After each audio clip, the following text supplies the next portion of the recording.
Welcome to the Alison Howard podcast, where high-achieving women elevate their identity, expand what's possible, and create a life of true abundance. I'm Alison Howard. Let's dive in. Welcome back to the podcast, or if you're watching on YouTube, hi, I am Alison Howard. And today I want to talk to you about something that I know can be extremely frustrating for many women listening right now, because there are women out there who are genuinely talented, extremely intelligent, very hardworking, caring, gifted, full of potential, all of those things. And yet their businesses still are not where they thought that they would be by now. And this is why a lot of people come into my community, come into my coaching, because they have not grown in business the way that they hoped. And specifically, a lot of women are frustrated that, their following is not growing the way that they had hoped. Their income is inconsistent. They feel very stuck at the same level month after month, and they are working so hard. And they're wondering, what am I missing? And honestly, this conversation matters because I feel like a lot of women are exhausted, plain and simple. They're not lazy. They're not unmotivated. They're just exhausted. Exhausted from trying harder, exhausted from consuming endless strategies. They're exhausted from constantly feeling like they are one course or one algorithm or one tweak or one breakthrough away from finally becoming successful. And listen, strategy matters. Of course it does. But I'm going to say something today that might sting a little, but just please know that I say this with love. Most women do not have a problem with their strategy. They have a problem with their identity. And their business can only grow to the level of their identity, their nervous system, their self-image, what amount of safety that their own body can hold. And that's what we're going to unpack today. I think that this is going to be transformational for you. And honestly, once you understand this, you're never going to look at business growth the same way again. I have been in business for a very long time. I started my first business when I was 25, so nearly 20 years. It'll be 20 years next year that I have been an entrepreneur and a business owner, and I have mastered strategy. And my business was still at a level financially that I was not happy with. And the missing link was identity work. And that is why I've been doing this work with women for years. I've been a coach for 15 years now. And so this is what I want to impart to you today. Because one of the biggest lies that women have been taught is this: if I just work hard enough, eventually it'll happen. Now, I do want to say hard work absolutely has value. But hard work by itself doesn't guarantee growth. It doesn't guarantee expansion.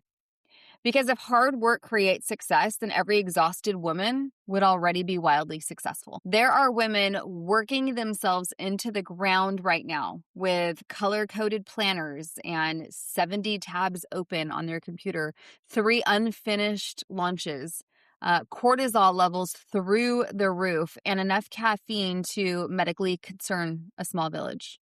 Truly. And they're still not getting the results they want. Why? Because your business is not only responding to your effort, it is responding to your identity, who you believe yourself to be. It's responding to your self-image, to your nervous system, to your emotional patterns, to your relationship with visibility and how you even feel about that, showing up online. It's responding to your beliefs around money and your ability, your capacity to hold the growth that you actually want. This is why 2 women can use the exact same strategy and get wildly different results. One woman posts consistently and grows. Another woman posts consistently while subconsciously terrified of being seen and judged and rejected or successful. And there is a lot of difference in those results, right? The internal difference matters. It matters a lot. So your business isn't actually separate from you. A lot of people think, the business is like a separate thing. No, it reflects you. It reflects you every single day, every single hour that you're operating in your business. It's a reflection of you. And I think this is where a lot of women get frustrated because they're trying to fix all these external problems with the business without addressing the internal patterns that created the problems. So for example, a woman says that she wants more clients. Right? I hear this all the time. I'm working with clients all the time. And that's one of the big things I hear is I just want more clients. But internally, this woman fears visibility. She doubts her value. She overthinks every single post. She's constantly comparing herself to everybody else out there. She undercharges. She feels guilty receiving money. And she emotionally is expecting disappointment. And then she wonders why growth feels hard. Well, because internally she is still organized around limitations. She's organized around lack and fear. Your business can only grow to the level your identity can hold. That line right there changed my own life. I mean, write that down and put it on the fridge. Okay? Your business can only grow to the level your identity can hold. Many women are asking for growth in their business and their life while emotionally identifying with contraction. They say, I want more success. I want more. I want to grow big. But internally, the way that they view themselves is what's holding them back. They see themselves as being behind. They see themselves as small, especially in comparison to other people. They see themselves as overlooked or as inconsistent or someone who just always struggles or somebody who's not enough. Your subconscious is listening to that, girl. Your subconscious is listening all the time. And your nervous system is as well. So before anybody gets nervous, when I say the word energy, because that makes some people very nervous in my community, let me explain what I mean. I talked about this a little bit last week, or not even a little bit, a lot of it. But in case you missed that episode, let me explain what I mean when I use the word energy. You already understand energy intuitively. Okay. This is something that God has given you understanding of as his highest form of creation. You have higher mental faculties than animals, for example. And so you already understand this, but I'm going to explain it just in case when you hear that word, you're like, oh, it's a little woo woo. I'm not sure. You can feel when somebody is desperate. You can feel when somebody is not desperate, when somebody's confident. You can feel when someone is trying really hard. And you can feel when somebody trusts themselves. Your audience feels this too. People really understand other people on an energetic level. People often think that business growth is entirely tactics, but people respond emotionally first. They feel it energetically first if they want to work with somebody or not. A woman who is constantly checking her views and her metrics, who is obsessing over engagement, who is panicking over sales or, emotionally spiraling every 5 minutes because somebody left a negative comment or whatever, she's operating from survival energy. And survival energy creates resistance. It creates contraction. On the other hand, a woman who feels very grounded in herself and in her spirituality and what she believes, a woman who's very clear, she is emotionally regulated. She just moves differently. You can feel it. She speaks clearly. She sells more confidently. She shows up consistently. She stops overcomplicating everything. She stops disappearing emotionally every time something feels uncertain. That energy changes results. Hands down, all the time, people are attracted to that type of energy. And it's not magic. This is just practicality. Okay. It's how we're wired. So I had this client a few months ago who desperately wanted her business to grow. Not even wanted, she needed. If her business didn't grow, she told me that she was going to shut down the business. And as I was looking at her business and what was going on in it, I quickly saw that she actually had a great offer. She is a wonderful woman. She deeply cares about people. She's very smart. She's capable. She had a great offer, but she just kept disappearing. She would post consistently for a few days and then she would vanish for like weeks at a time. And every single time her visibility started increasing, what happened with her is she subconsciously started to panic. Every time she started being consistent with her social media and people were engaging, she just shut down. Why? Because visibility felt really unsafe for her. She was terrified of judgment. She was talking about people back in high school. This girl's been graduated for like 20 years. She was talking about people back in high school judging her. Who cares, right? We had to work on that. She was but that's a huge fear, and that's actually a very relevant fear, is just the fear of judgment. We work on that, of course. She was terrified of criticism. from her own friends and family. She was really afraid of being misunderstood. Believe me, talking about being a Jesus follower and also manifestation principles and building a life and business of your dreams, let me talk about my fear of being misunderstood. Luckily, I had the tools to overcome that.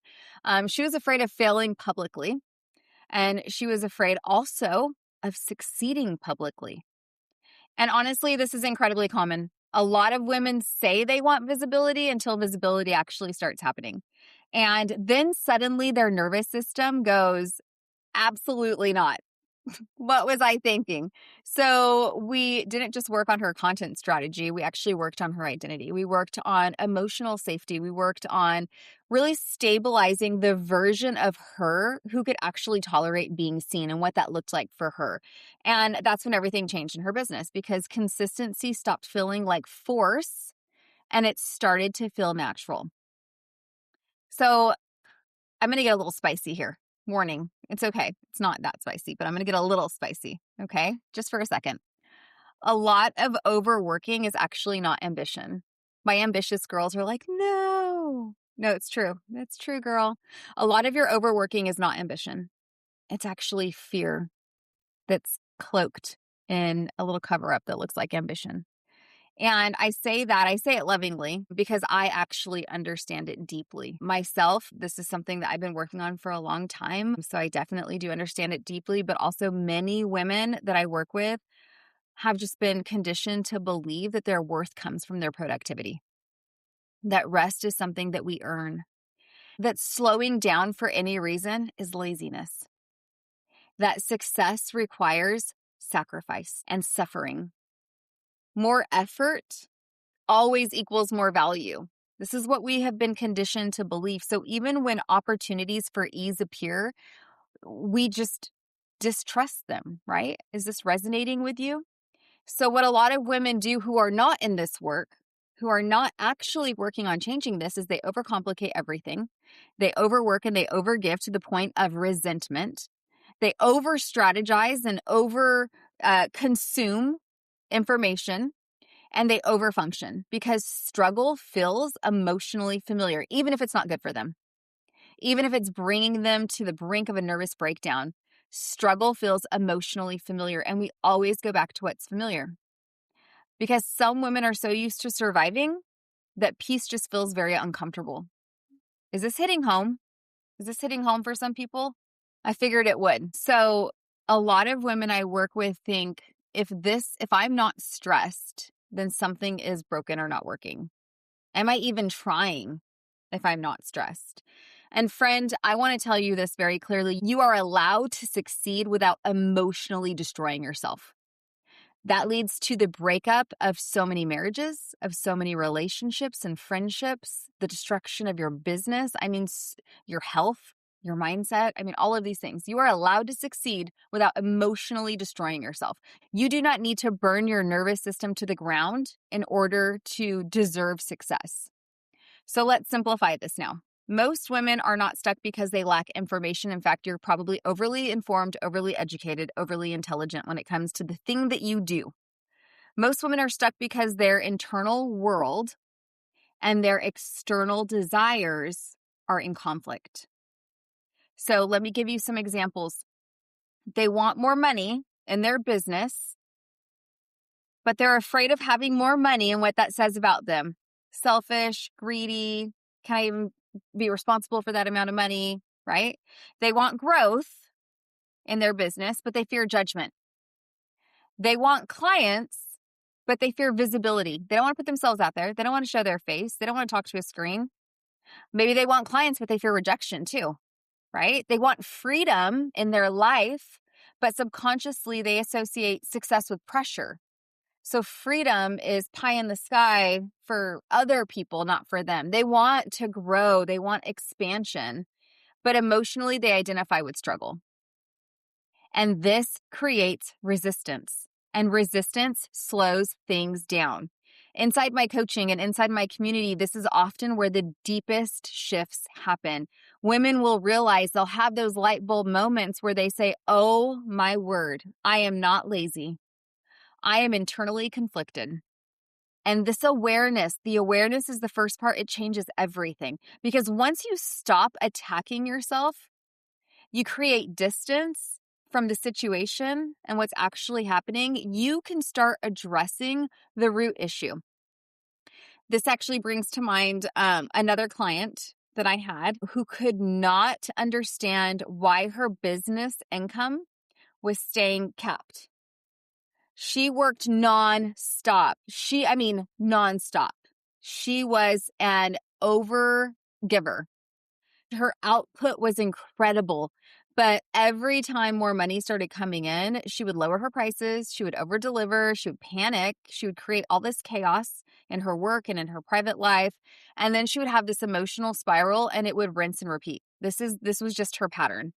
And so what we uncovered was really important. She subconsciously believed more money would make her selfish, would disconnect her from people that she loved because she was in a different income bracket, and that ultimately people wouldn't like her.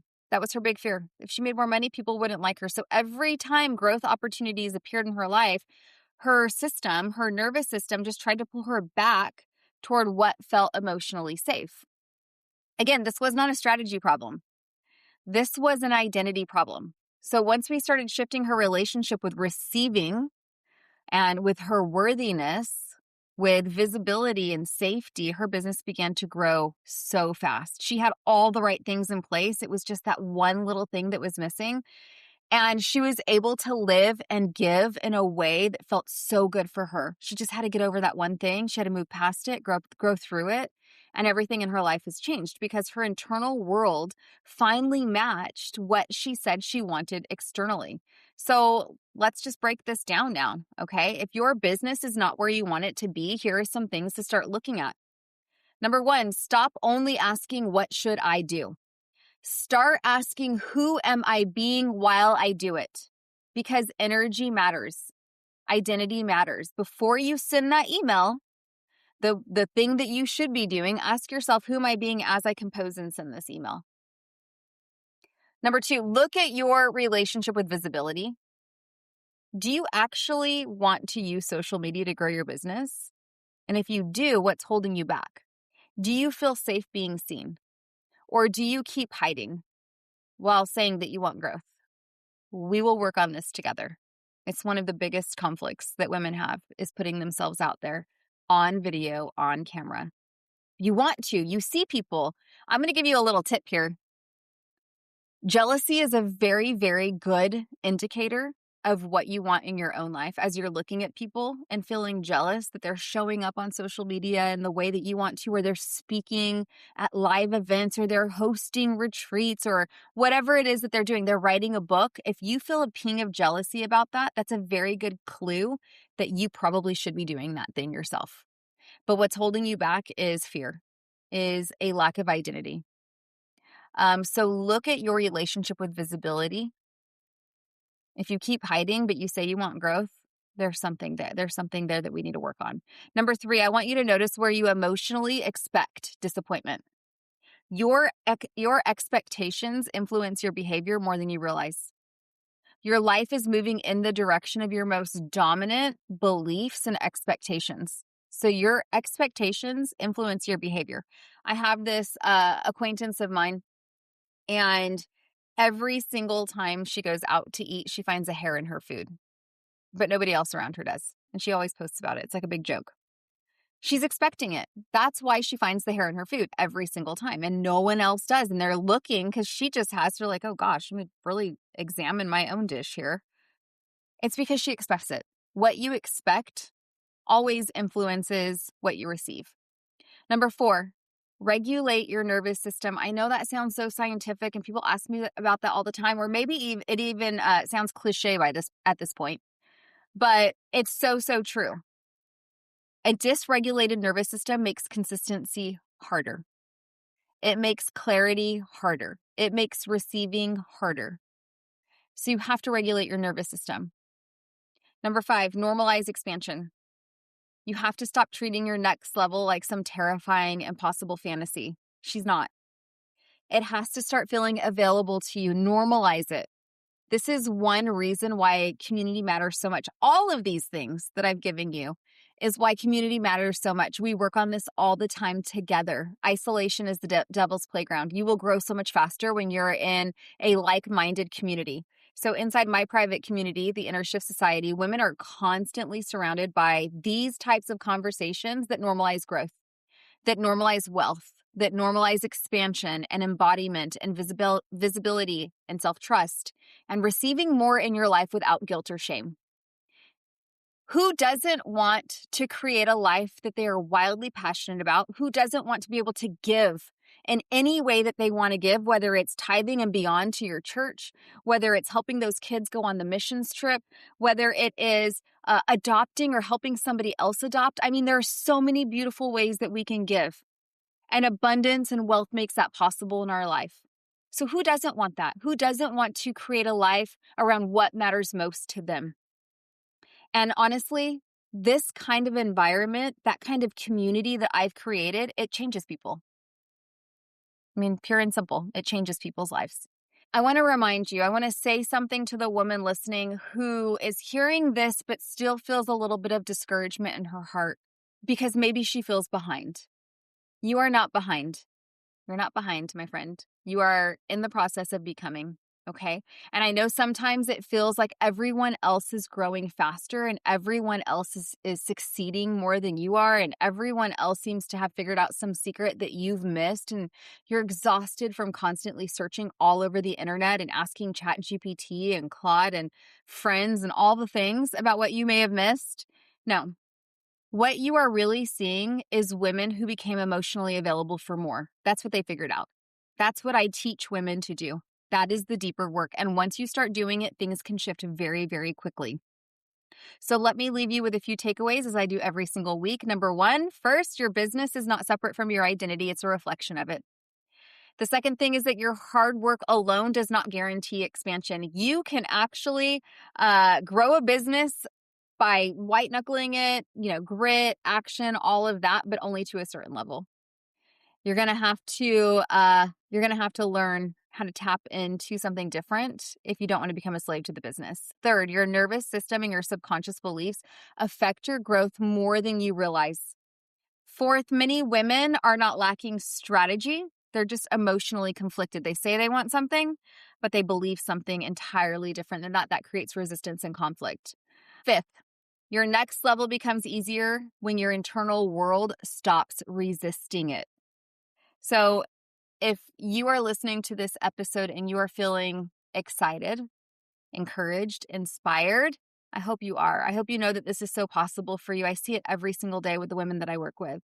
But if you're ready to just stop consuming content and start truly shifting your identity, your self-image, your emotional patterns, your subconscious beliefs around success, around money, around visibility and expansion and what's possible in your life, I want to invite you into the Inner Shift Society. This is my private community where we go deeper into this work together. Inside, we talk about identity. It's huge. It determines so much in your life. We talk about how to step into your next level self. That's called embodiment. We talk about subconscious rewiring and self-concept, self-belief, emotional regulation, how to grow your business quickly based on these things, becoming the woman who can actually hold the life that you desire. So you can join us in the link in the show notes. It's a great investment in yourself and in your business, and I would love to become your friend and get to know you there. And if you are wanting more personalized support, this is also the work I do in my coaching. I do have a few spaces available for one-on-one clients, and I would love to work with you. But most importantly, stop trying to grow your business while staying emotionally loyal to the old version of yourself. So I want to leave you with this. Your business will only grow to the level that your identity feels safe holding. So stop asking, how do I make more growth happen? How do I force more growth? And start asking yourself, how do I become the woman who naturally can sustain it? Because that is really the question that changes everything. So as I say every week, now go and be the woman that your future is waiting on. Thank you so much for spending this time with me. I never take that lightly. I know that your time is so, so valuable, and I'm grateful that you spent it with me. If this episode resonated with you, share it with a friend. Like it, leave a review, leave a comment. Let me know how you're enjoying this. I love sharing with you, and I will see you all next week. Until then, be blessed.